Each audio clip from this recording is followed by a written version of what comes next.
ಅಹಿಂದ ನಾಯಕರ ಮೇಲೆ ಟಾರ್ಗೆಟ್. ರಾಷ್ಟ್ರೀಯ ಅಹಿಂದ ಸಂಘಟನೆಯಿಂದ ಹೋರಾಟದ ಎಚ್ಚರಿಕೆ. ಕಾಂಗ್ರೆಸ್ ಪಕ್ಷದಲ್ಲಿ ಅಹಿಂದ, ಅಲ್ಪಸಂಖ್ಯಾತ, ಹಿಂದುಳಿದ ವರ್ಗಗಳು ಮತ್ತು ದಲಿತ ಸಮುದಾಯದ ಮುಖಂಡರ ಮೇಲೆ ನಡೆಯುತ್ತಿರುವ ಟಾರ್ಗೆಟ್ ಮತ್ತು ಪಟ್ಟಭದ್ರ ಹಿತಾಸಕ್ತಿಗಳ ಪ್ರಭಾವಕ್ಕೆ ರಾಷ್ಟ್ರೀಯ ಅಹಿಂದ ಸಂಘಟನೆ ತೀವ್ರ ವಿರೋಧ ವ್ಯಕ್ತಪಡಿಸಿದೆ. ನಗರದಲ್ಲಿ ನಡೆದ ಸುದ್ದಿಗೋಷ್ಠಿಯಲ್ಲಿ ಮಾತನಾಡಿದ ರಾಷ್ಟ್ರೀಯ ಅಹಿಂದ ಸಂಘಟನೆಯ ರಾಜ್ಯಾಧ್ಯಕ್ಷ KH ಮೋಹನ್ ಕುಮಾರ್ ಅವರು ಮಾತನಾಡಿ, ಕರ್ನಾಟಕದಲ್ಲಿ ಕಾಂಗ್ರೆಸ್ ಸರ್ಕಾರ ಅಧಿಕಾರಕ್ಕೆ ಬರಲು ಅಹಿಂದ ಸಮುದಾಯದ ನಿರ್ಣಾಯಕ ಪಾತ್ರವನ್ನು ಯಾರೂ ನಿರಾಕರಿಸಲಾರರು. ಅಲ್ಪಸಂಖ್ಯಾತರು, ಹಿಂದುಳಿದ ವರ್ಗಗಳು ಮತ್ತು ದಲಿತ ಸಮುದಾಯಗಳು ಒಗ್ಗೂಡಿ ನೀಡಿದ ರಾಜಕೀಯ ಬೆಂಬಲವೇ ಈ ಸರ್ಕಾರದ ಆಧಾರ ಸ್ತಂಭವಾಗಿದೆ. ಆದರೆ ಸರ್ಕಾರ ರಚನೆಯಾದ ನಂತರ ಇದೇ ಸಮುದಾಯಗಳ ನಾಯಕತ್ವವನ್ನು ಕಡೆಗಣಿಸುವುದು ಮತ್ತು ಅವರನ್ನು ರಾಜಕೀಯವಾಗಿ ದುರ್ಬಲಗೊಳಿಸುವ ಕ್ರಮಗಳು ನಡೆಯುತ್ತಿರುವುದು ಅತ್ಯಂತ ಆತಂಕಕಾರಿ ಬೆಳವಣಿಗೆಯಾಗಿದೆ ಎಂದವರು ಹೇಳಿದರು.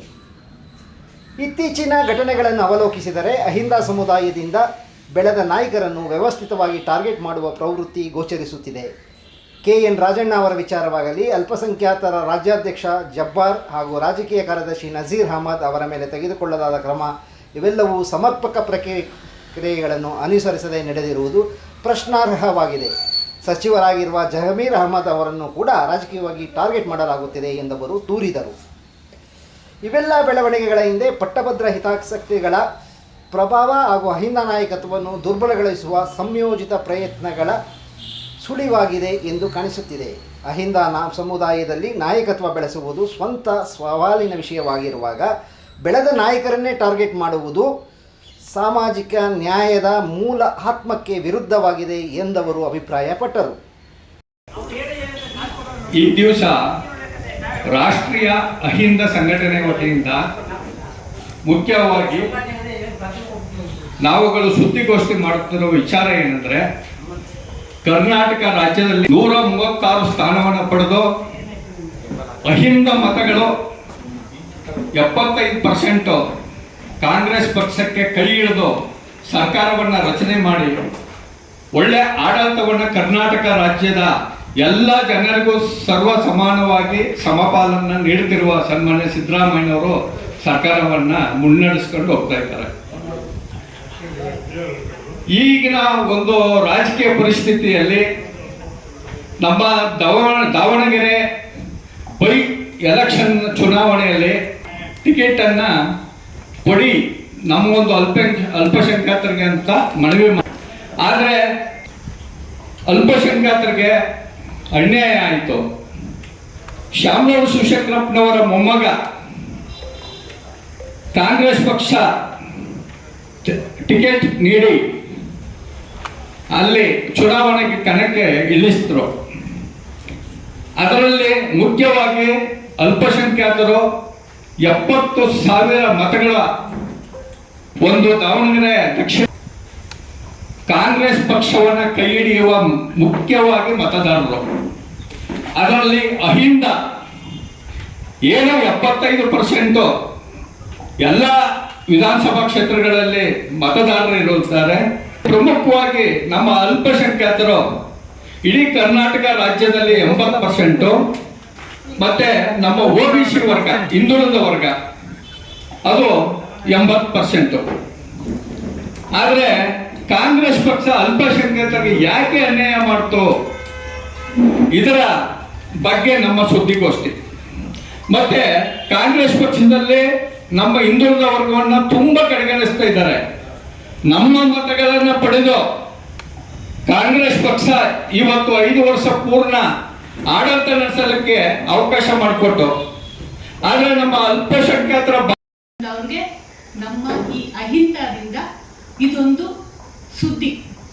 ದಯವಿಟ್ಟು ಅಹಿಂದದಲ್ಲಿ ಅಲ್ಪಸಂಖ್ಯಾತರು, ಮುಸ್ಲಿಂ ವರ್ಗದವರು ಪ್ರತಿಯೊಬ್ಬರೂ ಸಮೇತ ನಮ್ಮ ರಾಜ್ಯದ ಏಳಿಗೆಗೆ ಏನು ಬೇಕು ಅನ್ನೋದ್ರ ಬಗ್ಗೆ ನಾವು ಯಾವಾಗಲೂ ಚರ್ಚೆ ಮಾಡ್ತಾ ಇರ್ತೀವಿ, ಯಾವಾಗಲೂ ಅದರ ಬಗ್ಗೆನೇ ಕಾಳಜಿ ವಹಿಸ್ತಾ ಇರ್ತೀವಿ. ಇವಾಗ ಸಿದ್ದರಾಮಯ್ಯ ಅವರು ಮಾಡ್ತಾ ಇರ್ತಕ್ಕಂಥ ಒಳ್ಳೆ ಒಳ್ಳೆ ಕೆಲಸಗಳಿಗೆ ಅವರ ಹೆಸರಿಗೆ ಮಸಿ ಬೆಳೆಯುವಂತ ಕೆಲಸನ ಈಗ ಇರ್ತಕ್ಕಂಥ ನಾಯಕರೇ ಈ ಸುದ್ದಿಗೋಷ್ಠಿ. ನಿಜ ಹೇಳ್ಬೇಕಂತಂದ್ರೆ ಮುಸ್ಲಿಂ ಸಮುದಾಯದವರು ಅಹಿಂದದಲ್ಲಿ ಬಹುಮುಖ್ಯ ಪಾತ್ರವನ್ನು ವಹಿಸಿದ್ದಾರೆ. ಜೊತೆಗೆ ಏನು ಅವ್ರಿಗೆ ಕರ್ನಾಟಕದಲ್ಲಿ 13% ಅವ್ರಿಗೆ ವೋಟರ್ ಐಡಿಗಳು ಅಂದ್ರೆ ವೋಟರ್ ಪವರ್ಸ್ ಇದೆ. ಜನ ಮುಸ್ಲಿಮ್ಸ್ ಇದ್ದಾರೆ, ಆದ್ರೆ MLAಗಳು ಎಷ್ಟು ಜನ ಇದ್ದಾರೆ? 4% ಇದ್ದಾರೆ. ಇವರು ಮೀಸಲಾತಿ ಅಂತ ಬೇರೆ ಎಲ್ಲಾ ಜನಾಂಗದಲ್ಲೂ ಒಳ ಮೀಸಲಾತಿಗಳನ್ನ ಕೇಳ್ತಾ ಇದ್ದಾರಲ್ವಾ? ಮುಸ್ಲಿಂ ಅವರು ಅದನ್ನೇ ಕೇಳ್ತಾ ಇದ್ದಾರೆ. ಅದು ಕೇಳಿದ್ದು ಅವ್ರ ಹಕ್ಕನ್ನ ಕೇಳಿದ್ದೆ ಇಲ್ಲಿ ತಪ್ಪಾಯ್ತಾ ಅನ್ನೋ ಪ್ರಶ್ನೆ ಇಲ್ಲಿ ಉದ್ಭವ ಆಗತ್ತೆ. ನಾವು ಈ ಕರ್ನಾಟಕದಲ್ಲಿ ಪ್ರತಿಯೊಬ್ಬ ವ್ಯಕ್ತಿಗೆ ತನ್ನದೇ ಆದಂತ ಅಧಿಕಾರ ಇದೆ, ಹಕ್ಕಿದೆ, ಕೇಳುವಂತ ಜವಾಬ್ದಾರಿ ಸಮೇತ ಇದೆ. ಯಾವ ವ್ಯಕ್ತಿ ಏನೂ ಹಕ್ಕು ಕೇಳ್ದಿರಾ ತನ್ನ ಜವಾಬ್ದಾರಿಗಳನ್ನ ಮರ್ತೋಗ್ತಾನೆ, ಅವನು ಸತ್ತೋದಂಗ್ ಲೆಕ್ಕ. ಅವನು ಈ ಸಮಾಜಕ್ಕೆ ಬೇಡದಂತ ವ್ಯಕ್ತಿ ಆಗ್ತಾನೆ. ಅದು ಒಂದು ಟಿಕೆಟ್ ಕೇಳಿರ್ತಾರೆ ಸರ್ಕಾರಕ್ಕೆ, ಆ ಟಿಕೆಟ್ ಕೊಡದೆ ಕಾರಣ ಅಲ್ಲಿನ ಜನ ಸಾಕಷ್ಟು ಸುಮಾರು 11-15 ಜನ ಅಲ್ಪಸಂಖ್ಯಾತರು ಅಲ್ಲಿ ಚುನಾವಣೆಯಲ್ಲಿ ಶಾಮನೂರು ಶಿವಶಂಕರ್ ಹೇಳಿದ್ರು, ಈ ಮುಂದಿನ ಚುನಾವಣೆಯಲ್ಲಿ ನಾವು ಅಲ್ಪಸಂಖ್ಯಾತರಿಗೆ ನಿಲ್ಲಿಸ್ತೀವಿ ಅಂತ. ಅವರು ಕಾಲ ಇದರಿಂದ ಅವ್ರು ತೀರ್ಕೊಂಡಿರ್ತಾರೆ. ಆದರೆ ಸುರ್ಜಿವಾಲ ಅವರು ನಮ್ಮ KPCC ಅಧ್ಯಕ್ಷರು AIC ಅವರು ಎಲ್ಲರೂ ಸೇರ್ಕೊಂಡು ಇವರು ಟಿಕೆಟ್ ಕೊಡ್ತಾರೆ. ಆದರೆ ಅನುಭವಸ್ಥರಿಗೆ ಕೊಡೋದು ತಪ್ಪ, ಅನುಭವಸ್ಥರು ಕೇಳಿದ್ದು ತಪ್ಪ. ಈಗ ಹಾಗಾಗಿ ನಮ್ಮ ಅಲ್ಪಸಂಖ್ಯಾತರ ರಾಜ್ಯ ನಾಯಕರಿಗೆ ಕಡೆಗಣಿಸಿ ಅವರಿಗೆ ಪಕ್ಷದಿಂದ ಉಚ್ಚಾಟನೆ ಮಾಡಿದ್ದು ತಪ್ಪು. ಇನ್ನು ಮುಂದೆ ಏನಾದರೂ ಇದೇ ರೀತಿ ಮಾಡಿದ್ರೆ ನಮ್ಮ ಮುಂದಿನ ನಡೆ, ನಮ್ಮ ಅಹಿಂದ ವರ್ಗದ ನಡೆ ಏನಿರುತ್ತೆ ಅಂದ್ರೆ ಪಕ್ಷದ ವಿರೋಧವಾಗಿರುತ್ತೆ. ಯಾಕಂದ್ರೆ ಮುಂದಿನ ದಿನಗಳಲ್ಲಿ ಅಲ್ಪಸಂಖ್ಯಾತರ ಅನಿವಾರ್ಯ ಅಲ್ಲ. ಈಗ ಹೇಳ್ತಾರೆ ನಾವು ಈ ಪತ್ರಿಕಾ ಇಲ್ಲಿ ಕಾಂಗ್ರೆಸ್ ಸರ್ಕಾರದಿಂದ ಏನು ಅಲ್ಪಸಂಖ್ಯಾತರಿಗೆ ಅನ್ಯಾಯ ಆಗ್ತಾ ಇದೆ. ಒಂದು OBC ವರ್ಗ ಮತ್ತು ಅಹಿಂದ ವರ್ಗಗಳನ್ನು ಮತಗಳನ್ನು ಗಳಿಸ್ಕೊಂಡು ಇವರು ನಮ್ಮ ಮೇಲೆ ಮೇಲ್ವರ್ಗ ಸಮಾಜದ ದೃಷ್ಟಿಯಿಂದ MLCಗಳಾಗಲಿ ಇನ್ನೊಂದಾಗಲಿ 224 ಸೀಟಲ್ಲಿ 225% ನಮಗೆ ಕೊಡಬೇಕು. ಇವರು ಯಾಕೆ ಹಿಂದುಳಿದ ವರ್ಗಗಳಿಗೆ ಕೊಡ್ತಾ ಇಲ್ಲ? ಅಲ್ಪಸಂಖ್ಯಾತರಿಗೆ 1 ಕೋಟಿ ಜನಸಂಖ್ಯೆ ಇದ್ದಾರೆ. ಅಲ್ಪಸಂಖ್ಯಾತರು 90% ವೋಟ್ ಹಾಕ್ತಾರೆ ಕಾಂಗ್ರೆಸ್ಗೆ.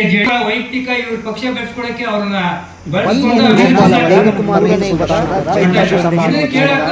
BN ಗೋಪಾಲ್ ಅವರ 3ನೇ ವರ್ಷದ ಚುನಾವಣೆಯಲ್ಲಿ ಹಿಂದುಳಿದ ವರ್ಗ ಹಾಗೂ ಅಲ್ಪಸಂಖ್ಯಾತರು ಕಾಂಗ್ರೆಸ್ಗೆ ಬೆಂಬಲಿಸಿದ್ರು. ಅತಿ ಹೆಚ್ಚಿನ ಬಹುಮತ ಪಡೆದು ನಮಗೆ ಏನಾದರೂ ಸಹಾಯ ಮಾಡಬಹುದು ಅಂತ ಹೇಳಿದ್ರು. ಹಿಂದುಳಿದ ವರ್ಗ ಅಲ್ಪಸಂಖ್ಯಾತ ಮತ್ತು ಪಕ್ಷದ ಮುಂದೆ ಚುನಾವಣೆಯಲ್ಲಿ ಕಾಂಗ್ರೆಸ್ ಅಕ್ಕಾಡಿಗಳಿದ್ದರೆ ಆಶ್ಚರ್ಯವಿಲ್ಲ. ಬೇಗಂ ಪರ್ವೀನ್ ಸುಲ್ತಾನ್ ಅವರ ಹಿಂದೂಸ್ತಾನಿ ಗಾಯನ ಯಾಕೆ ಕಾಂಗ್ರೆಸ್ ಹೈಕಮಾಂಡ್ ಕರ್ನಾಟಕ KPCC ಅಧ್ಯಕ್ಷ ಶಾಮನೂರು ಶಿವಶಂಕರ್ ಅವರಿಗೆ ಕ್ರಮ ಕೈಗೊಳ್ಳಿಲ್ಲ ಯಾಕೆ ತಿಳಿಸಿ. ಅವರ ಗಾಯನ ಕಾರ್ಯಕ್ರಮದಲ್ಲಿ ಸುಪ್ರೀಂ ಕೋರ್ಟ್ ಟಿವಿ ಮಾಧ್ಯಮಗಳ ಮುಂದೆ ಜಮೀರ್ ಯಾರು, ನಮ್ಮ ಚೇತರಿಕೆ ಅವರಿಗೆ ಏನು ಸಂಬಂಧ ಎಂದು ಹೇಳಿದರು. ಆದರೆ 2ನೇ ಬಾರಿ ಜಮೀರ್ ಅಹಮದ್ ಚುನಾವಣೆ ಪ್ರಚಾರಕ್ಕೆ ತೊಂದರೆ ಬರಲಿ ಒಳ್ಳೆಯದು ಎಂದು ಹೇಳಿದರು. ಸಚಿವಾಲಯ ಮತ್ತು KPCC ಅಧ್ಯಕ್ಷರು ಅವರ ಮೇಲೆ ಕ್ರಮ ತಗೊಳ್ಳಿಲ್ಲ. DG ಅರುಣ್ ಕುಮಾರ್ ಅವರು ಮಾತನಾಡಿ, ನನ್ನ ತಂದೆಯವರಾದ BN ಗೋಪಾಲ್ ದೇಶದ ಎಲ್ಲೆಡೆ ಮಹಿಳಾ ಮೀಸಲಾತಿ ನಮಗೆ ಬೇಕು. ಯಾಕಂದ್ರೆ ಕೇಂದ್ರದಲ್ಲಿ ಅವೈಜ್ಞಾನಿಕವಾಗಿ ಏನ್ ಮಾಡಕ್ ಹೊರಟ್ಯಾರೋ ಅದು ನಮಗೆ ಬೇಡ. ನಮ್ಮ ಸರ್ಕಾರ ಮಾಡ್ಬೋದಲ್ವಾ? ಮಹಿಳಾ ಮೀಸಲಾತಿ ಕೊಡ್ಲಿ. ಮುಂದಿನ ಗ್ರೇಟರ್ ಬೆಂಗಳೂರು ಚುನಾವಣೆಯಲ್ಲೂ ಕೂಡ ನಮಗೆ ಮಹಿಳೆಯರಿಗೆ ಮೀಸಲಾತಿಯನ್ನ ಕೊಡ್ಲಿ. ಯಾಕಂದ್ರೆ ಅಧಿಕಾರ ಸರ್ಕಾರ ಬರಕ್ಕೆ ಮಹಿಳೆಯರ ಪಾತ್ರ ಬಹಳ ಮುಖ್ಯ ಆಗಿರುತ್ತೆ. ಹಾಗಾಗಿ ನಮ್ಗೆ ಮಹಿಳಾ ಮೀಸಲಾತಿ ಬೇಕು. ಹಾಗೆ ನಮ್ಮ ಅಲ್ಪಸಂಖ್ಯಾತ ಪರಿಶಿಷ್ಟ ಜಾತಿ ಪರಿಶಿಷ್ಟ ಪಂಗಡದ ನಾಯಕರ ಮೇಲೆ ಏನು ನಡೀತಾ ಇದೆಯಲ್ಲ ಟಾರ್ಗೆಟ್ ರಾಜಕಾರಣ. ರಾಷ್ಟ್ರೀಯ ಅಧ್ಯಕ್ಷರು ಮುತ್ತಣ್ಣ ಶಿವಳ್ಳಿ ಹಾಗೂ ರಾಜ್ಯ ಅಧ್ಯಕ್ಷರು ಮೋಹನ್ ಅವರಿಗೆ ನಾವೆಲ್ಲ ಸೇರ್ಕೊಂಡು ಅಹಿಂದ ಬಗ್ಗೆ ಹೋರಾಟ ಮಾಡ್ತಾ ಇದ್ದೀವಿ. OBC ಬಗ್ಗೆನೂ ಹೋರಾಟ ಮಾಡ್ತಾ ಇದ್ದೀವಿ. ನಮಗೆ ಕಾಂಗ್ರೆಸ್ ಸರ್ಕಾರದವರು OBC ಮತ್ತು ಅಹಿಂದದವರಿಗೆ ಅನುಕೂಲ ಮಾಡಿಕೊಡ್ಬೇಕು. ರಾಜ್ಯ ಮಟ್ಟದಲ್ಲಿ ನೆಗ್ಲೆಕ್ಟ್ ಮಾಡಬಾರ್ದು ಅಂತ ನಮ್ಮಲ್ಲಿ ವಿನಂತಿ ಮಾಡ್ಕೊತೀವಿ.